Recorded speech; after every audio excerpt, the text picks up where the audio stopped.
आप में से कई सारे स्टूडेंट्स का ये सपना होगा कि जेईई मेंस फर्स्ट अटेम्प्ट के अंदर एक अच्छे परसेंटाइल निकाले, लेकिन कई बार कुछ गलतियां हमसे ऐसी हो जाती है जिसके कारण जो परसेंटाइल हम एक्सपेक्ट कर रहे होते वहां तक नहीं पहुंच पाते।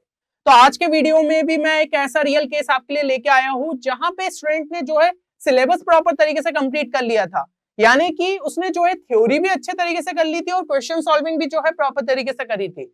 यहाँ तक कि उसने जो है रिवीजन भी करा था एंड साथ ही साथ लास्ट में जो है मॉक टेस्ट भी दिए थे। अब ये सब चीजें देख के आपको लग रहा होगा कि स्टूडेंट ने तो पक्का जो है जेईई मेंस के अटेम्प्ट में फोड़ दिया होगा, लेकिन कुछ ऐसी चीज हो गई जिसके वजह से जो उसका फाइनल स्कोर बना वो सिर्फ 123 बना। इतनी सब चीजें करने के बावजूद ये स्कोर क्यों उसका यहाँ पे बना? तो इसका मेन रीजन ये था कि स्टूडेंट के पास जो है एक प्रॉपर पेपर अटेम्प्टिंग स्ट्रेटजी नहीं थी। तो आज का वीडियो हमारा इसी से रिलेटेड है कि क्या पेपर अटेम्प्टिंग स्ट्रेटजी होनी चाहिए, क्योंकि मॉक टेस्ट के टाइम पे अगर आप इस चीज का ध्यान नहीं रखोगे तो मेन पेपर में भी वही गलती करोगे। आपको पता नहीं रहेगा कि किस तरीके से मुझे क्वेश्चंस को यहाँ पे अटेम्प्ट करना चाहिए। दिमाग में पहले से एक स्ट्रेटजी सेट कर लोगे तो डेफिनेटली जो स्कोर आप यहाँ पे ला रहे हो उससे कई नंबर जो है आप यहाँ पे बढ़ा सकते हो, क्योंकि ज्यादातर स्टूडेंट्स इस चीज पे जो है यहाँ पे ध्यान नहीं देते। तो आज के वीडियो में हम जो है यहाँ पे राउंड स्ट्रेटजी देखने वाले हैं जो कि आपको बहुत ज्यादा यहाँ पे हेल्प कर सकती है पेपर को अटेम्प्ट करने में। तो अब यहाँ पे जो है अपन समझते हैं कि आखिर जो है ये आपकी राउंड स्ट्रेटजी यहाँ पे क्या रहेगी। तो सबसे पहले तो भाई आपको सब्जेक्ट ऑर्डर जो है खुद के लिए यहाँ पे डिसाइड करना होगा। अब देखिए, अगर आपने जो है अभी प्रॉपर तरीके से मॉक टेस्ट दिए होंगे तो आपको समझ में आ गया होगा कि क्या मुझे एक ऑर्डर रखना चाहिए, क्या आप जो है क्या सब्जेक्ट को पहले अटेम्प्ट करने में ज्यादा कंफर्टेबल हो, आपका स्कोर किस तरीके से जो है बेटर आ रहा है। और अगर मान लो नहीं आपके पास कोई सब्जेक्ट ऑर्डर, या फिर कुछ स्टूडेंट्स हो सकते हैं जो कि इस टाइम पे जो है मॉक टेस्ट नहीं दे पाए थे, तो उनको मैं ये कहूंगा कि आप जो है ये ऑर्डर को फॉलो कर सकते हो। सबसे पहले केमिस्ट्री कर लिया, क्योंकि केमिस्ट्री क्या है, आप जल्दी सेक्शन को कंप्लीट कर सकते हो।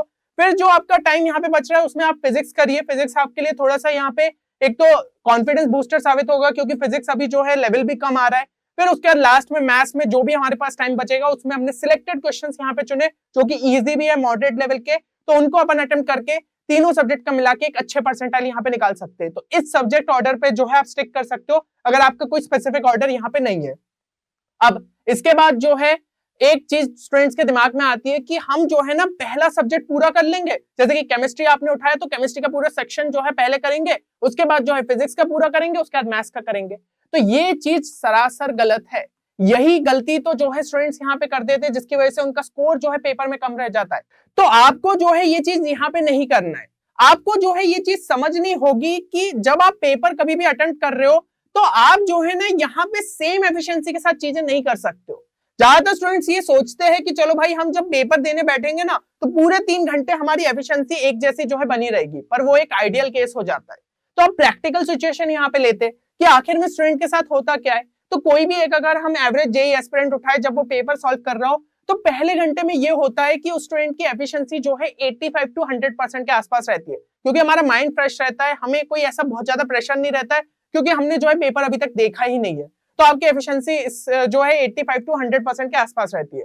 सेकंड आवर में यार अब चीजें थोड़ी सी हमारे लिए यहाँ पे डिफिकल्ट हो जाती है, कभी कभी टाइम कम बचता है, कभी कभी ऐसा लगता है कि क्वेश्चन शुरू में ही हमने ज्यादा टफ देख लिए, तो इस वजह से हमारा जो है माइंडसेट बिगड़ जाता है। तो इसकी वजह से एफिशिएंसी कहीं ना कहीं गिरती है और 60 टू 85% के आसपास पहुंच जाती है। अब इस टाइम पे हमारा टारगेट यही रहना चाहिए कि भाई चलो स्कोर को जो है अपन यहाँ पे बूस्ट करने की कोशिश करते हैं। और लास्ट वाला जब राउंड होता है, जब एफिशिएंसी बहुत ज्यादा यहाँ पे कम हो जाती है, लेस देन 60% हो जाती है, तो अब जो भी चीज अपन अटेम्प्ट कर सकते हैं उसको अटेम्प्ट करने की यहाँ पे कोशिश करते हैं। तो इन 3 घंटों से जो है हमें यहाँ पे बीतना रहता है। अब इसी के हिसाब से हमने जो है यहाँ पे स्ट्रेटेजी को डिजाइन किया है, जो कि हमारी राउंड स्ट्रेटेजी। तो पहले आपके जो 160 मिनट्स रहेंगे उसके अंदर हमें पेपर को 3 राउंड के अंदर जो है अटेम्प्ट करना रहेगा। तो अब ये कौन कौन से आपके राउंड रहेंगे? राउंड 1 रहेगा जहां पे हम इजी क्वेश्चंस को यहाँ पे सिलेक्ट करेंगे। तो पहले 60 मिनट जो पेपर के हैं उसमें हमें इस राउंड को देना है, जिसमें केमिस्ट्री के सबसे इजी क्वेश्चंस चूज कर लिए, फिर फिजिक्स के इजी क्वेश्चंस को चूज किया, फिर मैथ्स के इजी क्वेश्चंस को चूज करके अपन ने अटेम्प्ट करा। उसके बाद राउंड 2 में मॉडरेट लेवल के क्वेश्चंस में पढ़ेंगे, जहां पे केमिस्ट्री के मॉडरेट लेवल के आप क्वेश्चंस उठाए, फिजिक्स के मॉडरेट लेवल के उठाए, फिर मैथ्स के मॉडरेट लेवल के उठाए। एंड राउंड 3 में जहां पे 40 मिनट रहेंगे वहां पे केमिस्ट्री के जो बचे हुए क्वेश्चन है जो कि सबसे ज्यादा डिफिकल्ट हमें लग रहे थे, फिर फिजिक्स के डिफिकल्ट क्वेश्चंस एंड फिर मैथ्स के डिफिकल्ट क्वेश्चन। इससे ये होगा कि पहले 2 राउंड में ही आप जो है एक बहुत बेहतरीन स्कोर निकालोगे। उसके बाद राउंड 3 में ज्यादा से ज्यादा जितना बूस्ट हो सकता है उतना यहाँ पे कर लोगे। तो अब यहाँ पे जो एक डिफिकल्टी होती है कि समझ में नहीं आता है भाई कौन से अपने इजी क्वेश्चंस हो सकते हैं। तो उसके लिए मैंने कुछ पॉइंट्स आपके लिए लिखे जो कि आपके लिए हेल्पफुल साबित होंगे ये डिसाइड करने में कि वो क्वेश्चन आपके लिए इजी है, मॉडरेट है या डिफिकल्ट।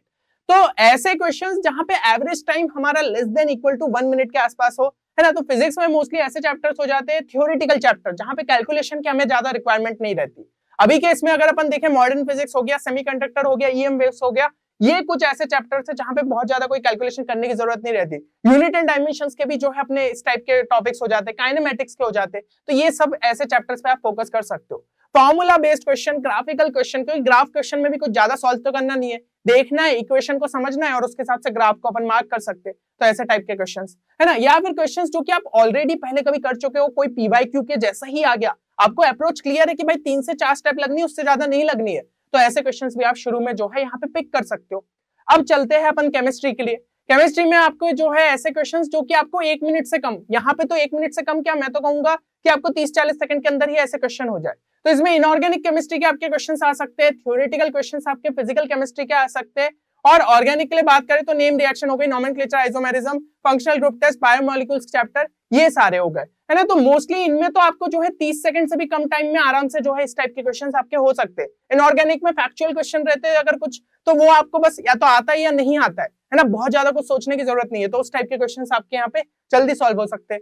तो इनको जो है आप इजी कैटेगरी में यहाँ पे ले सकते हैं। मैथ्स में अब जो है अगर हम बात करें इजी क्वेश्चंस, थोड़े से आपको जो है यहाँ पे अच्छे तरीके से सिलेक्ट करने होंगे, और वो ऐसे क्वेश्चन रहेंगे जो कि आपके आराम से 1.5 मिनट के अंदर सॉल्व हो सकते हैं, मतलब 1 से 1.5 मिनट के बीच में।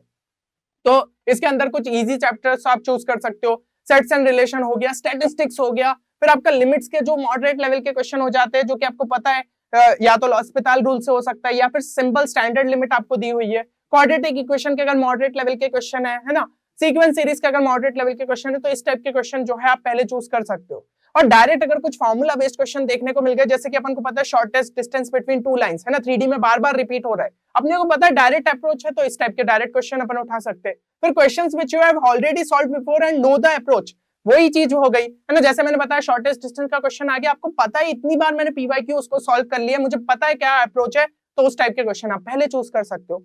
अब अगर हम बात करें थोड़े से मॉडरेट लेवल के क्वेश्चन पे चलते हैं, तो फिजिक्स में ऐसे क्वेश्चन जो कि 1.5 से 2 मिनट के अंदर सॉल्व हो सकते हैं। तो इसके अंदर आपको अप्रोच पता है, लेकिन ये भी समझ में आ रहा है कि 3 से 4 स्टेप से ज्यादा लग सकते हैं, तो इस टाइप के क्वेश्चन आप राउंड 2 में उठाइए। और हो सकता है कि 2-3 चैप्टर के कॉन्सेप्ट मिक्स हो, तो थोड़ा सा टाइम टेकिंग क्वेश्चन हो जाते हैं, स्पेशली अगर मैकेनिक्स के चैप्टर यहाँ पे इन्वॉल्व रहे, तो ऐसे टाइप के जो है आप राउंड 2 के लिए यहाँ पे रख सकते हैं। अब अगर हम नेक्स्ट बात करें, तो नेक्स्ट हमारा आ जाता है केमिस्ट्री। केमिस्ट्री में जो है ऐसे क्वेश्चन जो कि आपके 1 से 1.5 मिनट के अंदर आराम से हो सकते हैं, है ना। फॉर्मूला बेस्ड फिजिकल केमिस्ट्री के सिंपल क्वेश्चन हो सकते हैं। ऑर्गेनिक केमिस्ट्री में जिसमें हो सकता है कि भाई 2-3 थोड़ी सी रिएक्शंस यहाँ पे करनी हो, फ्लो वाले जो क्वेश्चन रहते हैं, तो उसके अंदर रिएक्शन कंप्लीट करनी हो या प्रोडक्ट को आइडेंटिफाई करना हो कि ए जो है ये बी बनाता है, बी सी बनाता है, तो ऐसे टाइप के क्वेश्चन में थोड़ा सा 3-4 रिएक्शंस अपन को लिख के करना पड़ता है, तो ऐसे टाइप के क्वेश्चन में थोड़ा सा टाइम टेकिंग हो जाता है, इसलिए राउंड 2 में जो है अपन ने रख दिया। और फिर मैथ्स के लिए बात करें तो ऐसे क्वेश्चन जो कि 1.5 से 2 मिनट तक ले सकते हैं, तो इसके अंदर आपको अप्रोच पता है, लेकिन 3 से 4 स्टेप्स से ज्यादा लग सकती है ना। या फिर 2-3 चैप्टर के जो है कॉन्सेप्ट्स मिक्स हो जाए, तो इस टाइप के क्वेश्चंस आजकल मैथ्स में बहुत देखने को मिल रहे हैं, तो ये अपन जो है राउंड 2 के लिए यहाँ पे रख सकते हैं। राउंड 3 की अगर बात करें, तो फिजिक्स में ऐसे क्वेश्चन जो कि 2 मिनट से यहाँ पे ज्यादा ले रहे हो, आपके लिए एकदम ही ऐसा न्यू क्वेश्चन है ना, पहले ज्यादा सॉल्व नहीं किया, तो ऐसे टाइप के क्वेश्चन को आखिरी में ही अटेम्प्ट करना चाहिए। शुरू में अपन टाइम लगाएंगे, उसके कॉन्सेप्ट को क्रैक करेंगे, तो वो आपके लिए टाइम यहाँ पे लेके चला जाएगा, क्योंकि जेई की जो प्रोसेस है ना, वो आपको समझना है कि सिलेक्शन से ज्यादा रिजेक्शन वाली है। एस्पिरेंट्स को भी यही चीज करी जाती है कि भाई जो एस्पिरेंट्स यहाँ पे उनको लग रहा है कि कैपेबल नहीं है, उनको रिजेक्ट किया जाता है, तो ऐसे हमें क्वेश्चंस को भी रिजेक्ट करना है, ऐसे क्वेश्चन सिलेक्ट करने जो कि आपको एक अच्छे परसेंटाइल दिलाने में हेल्प कर सकते हैं। और ऐसे क्वेश्चन जो कि भाई थोड़ा लेंदी अप्रोच वाले हो गए, उनको भी जो है अपन यहाँ पे लास्ट के लिए छोड़ सकते हैं।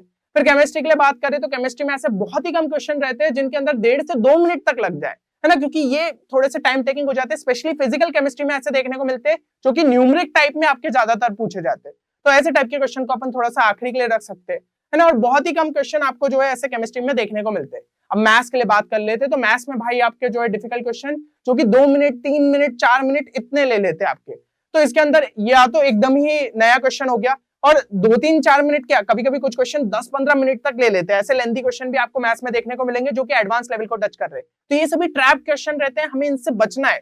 हमें इनको ज्यादातर जो है आखिरी में अटेम्प्ट करना है। हमें सिलेक्ट ऐसे करने क्वेश्चन कि भाई अगर अपन ने 12 से 13 क्वेश्चन भी अच्छे सही वाले सिलेक्ट करके अटेम्प्ट कर लिए तो मैथ्स में एक अच्छे परसेंटाइल निकल सकते हैं और ओवरऑल भी आपके एक अच्छे परसेंटाइल निकलेगी ही निकलेगी। तो ये चीज अपन रख सकते हैं। जो लेंथी अप्रोच इन्वॉल्व कर रहे हैं उस टाइप के क्वेश्चन हो गए। या फिर conic section, complex number, matrices, integral, AOD. अभी तक जो हमने पैटर्न देखा जनरली इनके जो है थोड़े लंबे क्वेश्चन रहते, तो इन चैप्टर्स को भी अपन थोड़ा सा इस हिसाब से रखिए कि अगर इनमें इजी टॉपिक के नहीं पूछे गए तो इनको भी लास्ट के लिए अपन रख ले, है ना। ये सब चीजें हो गई। अब ये कैसे चेक करें कि भाई वो क्वेश्चन किस कैटेगरी में लाई कर रहा है। एकदम देखते से नहीं समझ में आएगा, नहीं तो देखते से ही समझ में आएगा। उसके लिए आपको यूज करना है यहाँ पे स्किमिंग टेक्निक। स्किमिंग टेक्निक का मतलब क्या रहता है, उस क्वेश्चन को फटाफट जो है अपन को गो थ्रू जाना है, ठीक है ना। अपन को समझना है कि क्वेश्चन के अंदर लैंग्वेज क्या है। अपने दिमाग में ये सब चीजें जो है क्वेश्चन के आंसर आ जाने चाहिए। किस चैप्टर का है, उस चैप्टर में किस टॉपिक का है, उसमें क्या फॉर्मूला लग रहा है, ठीक है, या फिर क्या कॉन्सेप्ट लग रहा है, ये चीजें अपने दिमाग में आ जानी चाहिए। अगर ये शुरू में अपने दिमाग में स्ट्राइक कर रही है चीजें, तब जाके अपन उसके हिसाब से कैटेगरी में लाई कर पाएंगे। अगर ये चीजें हमारे दिमाग में एकदम से क्लिक नहीं कर रही है तो ऐसे टाइप के क्वेश्चन आपके राउंड 3 में ही जाएंगे मोस्टली, है ना। तो ये हो जाती है आपकी यहाँ पे स्किमिंग टेक्निक।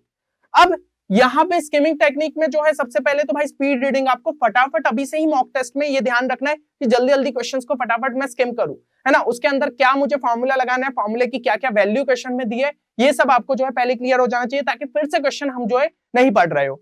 और आपको जो है यहाँ पे किस चैप्टर का, किस टॉपिक का, अगर डायग्राम बेस्ड क्वेश्चन है तो आपको और जल्दी जो है क्लिक कर सकता है, या फिर ग्राफ बेस्ड क्वेश्चन है तो अपन को समझ में आ जाएगा कि ये दो चीजों के बीच में रिलेशनशिप दी हुई है। तो ऐसे टाइप के क्वेश्चन आप जल्दी यहाँ पे अटेम्प्ट कर पाओगे।